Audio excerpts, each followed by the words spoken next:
تو تو نے کہا نہیں کی. اگر کسی نے کی ہوتی نبوت کی بات پہلے تو میں کہتا یہ پہلوں کی بات کر رہا ہے, اس کو بھی شوق ہے, پہلے نے دعویٰ کیا ہے تو چلو میں بھی کر لوں.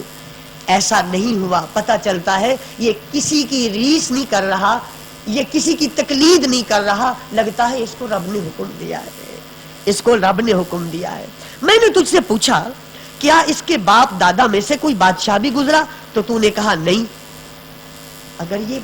اگر ایسا ہوتا اس کے باپ دادا میں سے کوئی بادشاہ ہوتا تو میں کہہ سکتا تھا آج یہ اپنے باپ کا ملک طلب کر رہا ہے, آج اپنے باپ کا. ایسا تو نہیں ہے.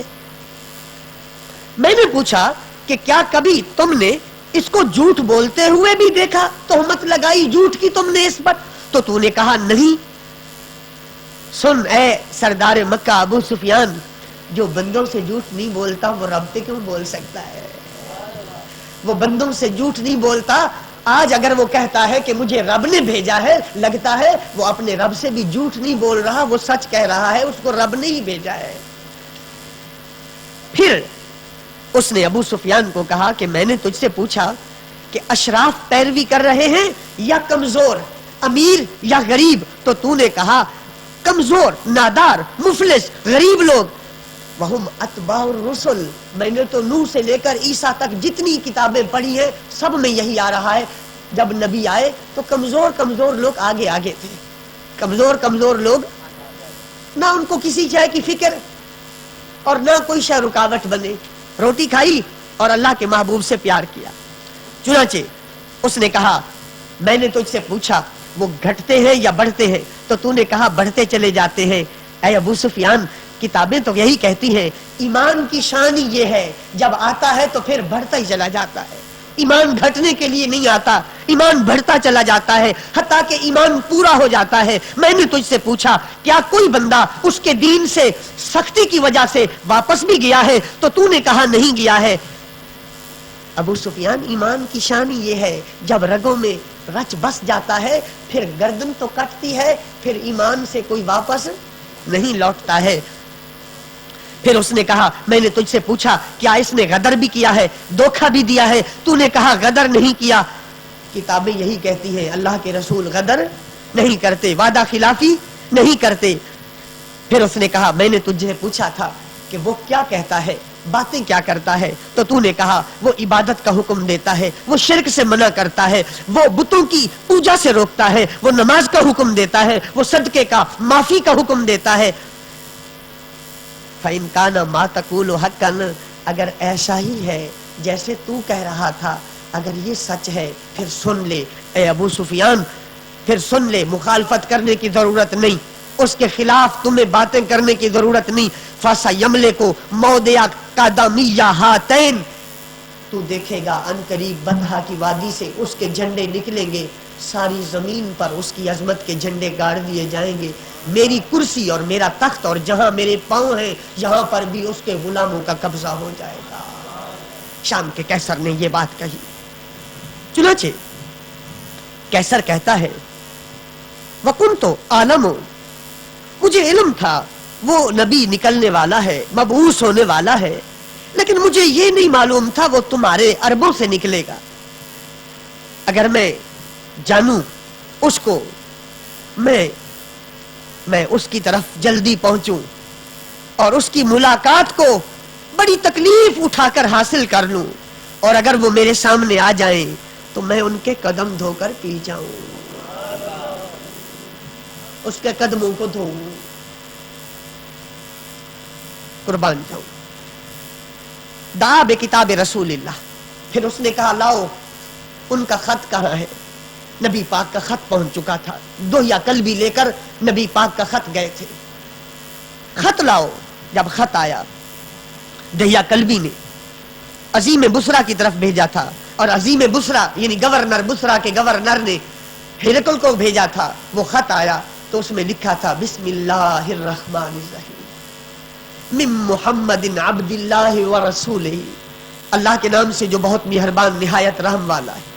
یہ خط حضرت محمد صلی اللہ علیہ وسلم سے, جو اللہ کے بندے اور اس کے رسول ہیں, ہرقل کی طرف ہے جو روم کا بادشاہ ہے. اس شخص پر سلام ہو جو ہدایت کی پیروی کرتا ہے۔ اللہ کی حمد کے بعد میں تجھے اسلام کی دعوت دیتا ہوں، اسلام لا، دنیا میں بھی سلامت رہے گا، آخرت میں بھی سلامت رہے گا۔ اور اسلام لا، اللہ تجھے 2 دفعہ اجر عطا فرمائے گا، 2 دفعہ، یعنی ایک تو عیسیٰ نبی پہ تو پہلے ایمان رکھتا ہے، اب مجھ پہ ایمان رکھے گا تو 2 نبیوں پر ایمان کا ثواب ملے گا۔ ایمان لا، تجھے اللہ 2 مرتبہ اجر عطا فرمائے، اور اگر تو نہیں مانے گا، منہ پھیرے گا، تو سارے تیرے پیروکاروں کا گناہ تجھ پر ہے۔ اور پھر اس خط میں قرآن کی یہ آیت لکھی تھی، اے اہل کتاب آؤ ایسی بات کی طرف جو ہمارے اور تمہارے درمیان مشترک ہے، برابر ہے، اور وہ بات یہ ہے کہ خدا کے سوا کسی کی عبادت نہ کرو، اللہ کے ساتھ کسی کو شریک نہ ٹھہراؤ، اور بعض کو رب نہ بنائے، اللہ کو چھوڑ کر رب اللہ کو بناؤ، اور اگر تم پھر جاؤ تو کہو، گواہ ہو جاؤ ہم تو مسلمان ہیں۔ ابو سفیان کہنے لگا جب اس نے یہ خط پڑھا اور یہ تقریر کی کہ اگر وہ نبی میرے پاس ہوتے میں ان کے قدموں کو دھوتا، اور میں تو دوڑ کر ننگے پاؤں مشقت اٹھا کے اس کی زیارت کرنے جاتا، جب یہ بات اس نے کہی شور بلند ہوا۔ کیا شور بلند ہوا؟ لوگوں کی آوازیں اٹھنے لگی، ہمیں نکال دیا گیا دربار سے۔ جب ہمیں کہہ دیا گیا کہ نکلو، پتا چلا گستاخ مصطفیٰ کو عزت کہیں نہیں ملتی، ان کی نیت بری تھی، یہ میرے آقا کی چگلیاں کرنے آئے تھے، یہ میرے آقا کے گلے کرنے آئے تھے، اللہ نے ان کی زبان سے میرے آقا کی نعتیں بڑھوا دی، ان کو نکال دیا گیا، ہمیں نکال دیا گیا۔ ابو سفیان کہتا ہے جب ہمیں نکالا گیا تو میں نے جاتے ہوئے ساتھیوں کو کہا، لقد امرا ابن ابی کبشہ تھا، یہ جو ابو کبشہ کا بیٹا ہے اس کا تو معاملہ بہت اونچا ہو گیا، اس کا معاملہ تو یخافہ مالک بن الاسفر، گوروں کا بادشاہ اس سے ڈرتا ہے، گوروں کا بادشاہ اس سے ڈرتا ہے، اب ہم اس کے مقابلہ کیا کریں گے؟ اسے کیا معلوم تھا گورے کیا ہے اور گوروں کے بادشاہ کیا ہے؟ میرے مصطفیٰ سے جبریل ڈرتے ہیں، اسرائیل ادب کرتے ہیں، اسرافیل اور میکائیل ان کے قدموں کو بوسے دیتے ہیں، نبی ان کے آنے پہ کھڑے ہو جاتے ہیں، رسول ان پر درود پڑھتے ہیں، خدا ان کو عرش پہ بلاتا ہے، اپنا دیدار کراتا ہے، وہ روئیں تو فرماتا ہے رو نہیں، جو چاہو گے وہی مانیں گے۔ آنکھ والا تیرے جوبن کا تماشا دیکھے، دیدہ کور کو آئے نظر کیا دیکھے۔ فما زلت موقنا انہ سیظہر، ابو سفیان کہتا ہے اس دن کے بعد میرے دل میں یہ بات بیٹھ گئی، مجھے یہ یقین ہو گیا کہ قریش نہیں جیتیں گے، جب بھی جیتیں گے خدا کے محبوب جیتیں گے، ان کا غلبہ ہوگا، ان کا سکہ چلے گا، ان کے جھنڈے ہوں گے، ان کا نظام ہوگا، ان کے منبر ہوں گے، ان کے تخت ہوں گے، ان کے غلاموں کا راج ہوگا، مجھے یہ یقین ہو گیا اس دن کے بعد۔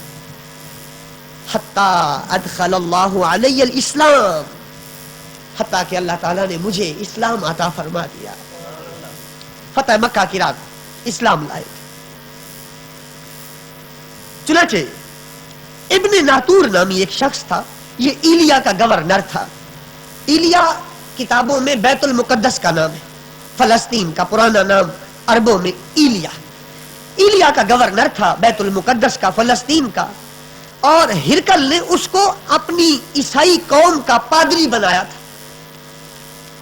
آج موجودہ دور میں جس کو پوپ کہتے ہیں، اس دور کا پوپ یہ شخص تھا ابن ناتور۔ کیسر نے خط لکھا کہ بتلا یہ عربوں کا جو نبی آیا ہے تو اس کے بارے میں کیا کہتا ہے؟ تو اس پوپ نے، ابن ناتور نے جواب بھیجا، اور ابن ناتور بڑا ماہر تھا، اس کو ستاروں کا علم تھا۔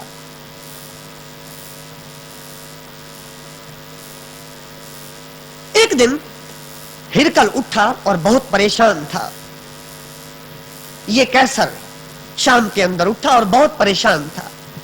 اس کے بعض درباریوں نے کہا ہم آپ کی حالت بہت بری دیکھتے ہیں، چہرے کے آثار بہت عجیب ہیں۔ ابن ناتور نے کہا، اور ہرکل جو ہے نا، ہرکل یہ خود کیسر یہ بڑا نجومی تھا، کہنے لگا رات میں نے ستاروں کو دیکھا تو مجھے ستارے بتا رہے تھے کہ ان قریب ختنہ کرنے والوں کا جو بادشاہ ہے وہ ظاہر ہونے والا ہے، وہ ظاہر یہ بادشاہ کا لفظ اس نے بول دیا. میرے نبی بادشاہ نہیں، میرے نبی بادشاہوں کے بادشاہ ہیں.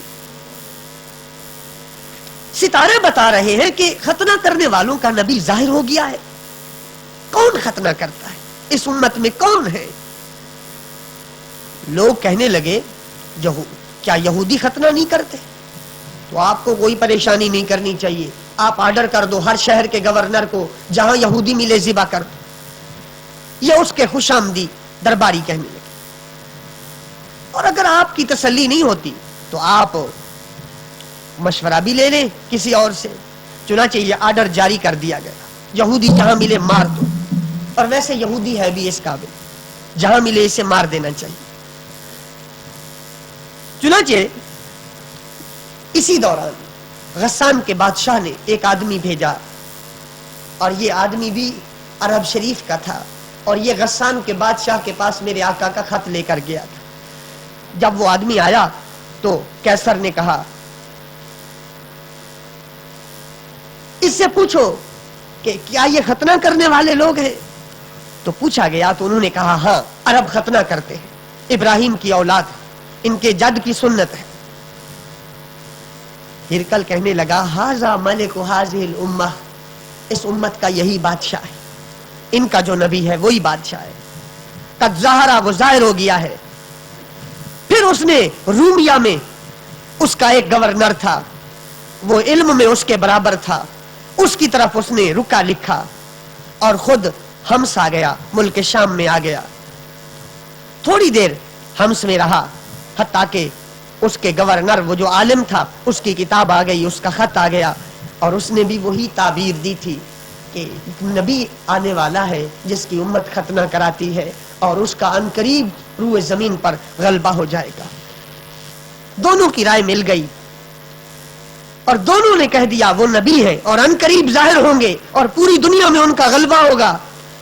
اب وہ کرسی پہ بیٹھا ہرکل کیسر، اور اس نے روم کے اٹلی کے بڑے بڑے لوگ بلائے، دربار لگ گیا. جب وہ اپنے محل میں ظاہر ہوا تو اس نے کہا دروازے بند کر دو. محل کے دروازے بند کر دیے گئے. پھر اس نے کہا اے روم کے رہنے والوں، حل لکم فی الفلاح والرشد، کیا تم نہیں چاہتے تمہیں نجات مل جائے؟ کیا تم نہیں چاہتے تمہیں ہدایت مل جائے؟ کیا تم نہیں چاہتے تمہارا ملک بھی بچ جائے، تمہارا دین بچ جائے، تم دنیا اور آخرت کی عزت حاصل کر لو؟ لوگ چپ. پھر اس نے کہا اگر چاہتے ہو تمہیں ہدایت ملے، نصیحت ملے، عزت ملے، تمہارا ملک بھی تمہارے پاس رہے، فاتبعوا ھذا النبی، اس غیب کی خبریں دینے والے نبی کی اتباع کر لو. فحاسوا حیثۃ حمر الوحش، یہ امیر لوگ روم کے جو بڑے بڑے آئے تھے، بخاری کے الفاظ ہیں، یہ ایسے جوش میں آئے جیسے جنگلی گدھے جوش میں آ کر دوڑتے ہیں. یہ بھاگے، جب دروازوں کے پاس گئے وہ تو دروازے بند تھے. فوجدوها قد غلقت، جب وہ بند تھے تو واپس لوٹے. جب ہرکل نے دیکھا یہ تو نفرت کر رہے ہیں، یہ تو بہت مخالف ہو گئے، یہ تو جوش میں آ گئے، تو اس نے کہا ردوہم، ادھر آؤ، ان کو واپس لے آؤ. انی قلت مقالتی آنفا اختبروا بہا شدتکم علی دینکم، میں تو یہ دیکھ رہا تھا تم دین میں کتنے پکے ہو، میں تو ویسے بات کر رہا تھا، میں تمہارے دین کا امتحان لے رہا تھا. آؤ آؤ تم اپنے دین پر رہو. حضرت عبداللہ بن عباس کہتے ہیں وہ آئے امیر لوگ، فسجدوا لہ، انہوں نے آ کر کیسر کو سجدہ کیا جیسا ان کا طریقہ تھا، بادشاہ کو سجدہ کیا. ورضوا عنہ، راضی ہو گئے. فکان ذلک آخر شان ہرکل، یہ ہرکل کا آخری کام تھا نبی پاک کے معاملے میں، یہ اس کی آخری بات تھی.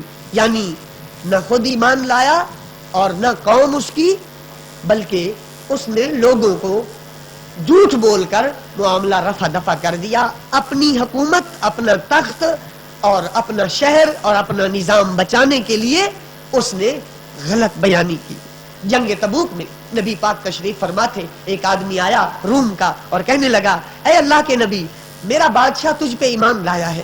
میرے غیب دان نبی نے فرمایا جھوٹ بولا، اس نے جھوٹ بولا ہے۔ چنانچہ اس حدیث پاک میں یہ بات واضح ہو جاتی ہے، ہمارے آقا صلی اللہ علیہ وسلم جب دنیا میں آئے تو ان کا پیغام صرف دوستوں نے نہیں پھیلایا، اللہ نے ان کا پیغام ان کے دشمنوں سے بھی پھیلوایا ہے۔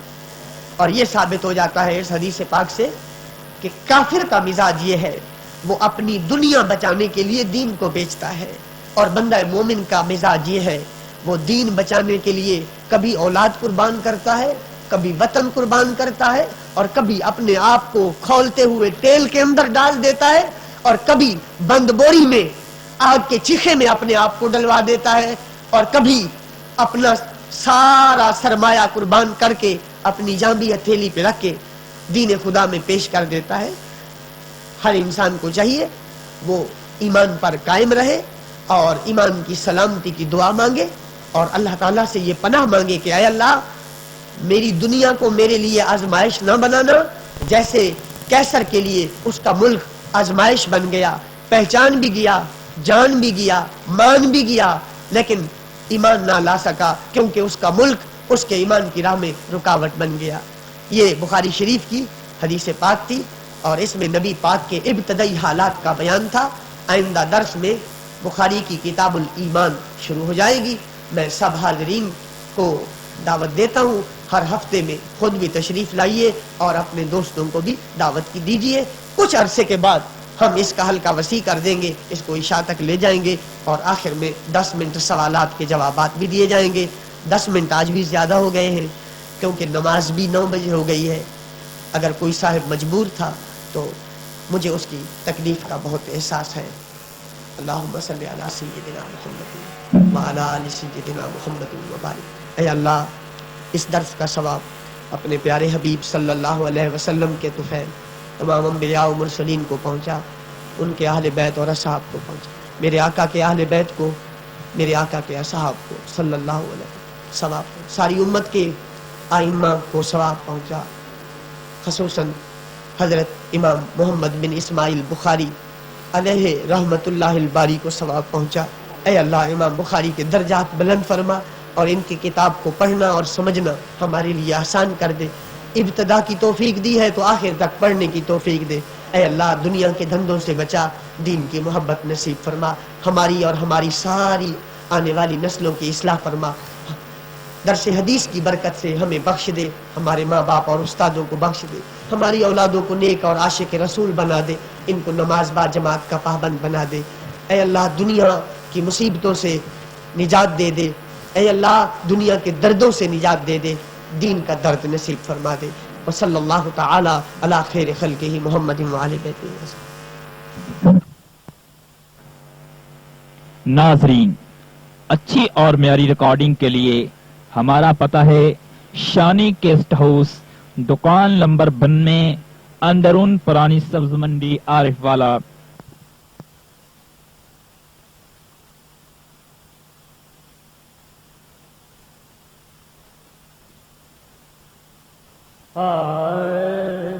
میں در مصطفیٰ کا منگتا ہوں، میں در مصطفیٰ کا منگتا ہوں، بھیک ملتی ہے راستان سے، ہے در مصطفیٰ کا منگتا ہوں، بھیک ملتی ہے راستان سے، جو میرے مصطفیٰ کا منگتا ہے، کچھ نہیں مانگتا زمانے سے، جو میرے مصطفیٰ کا منگتا ہے، کچھ نہیں مانگتا زمانے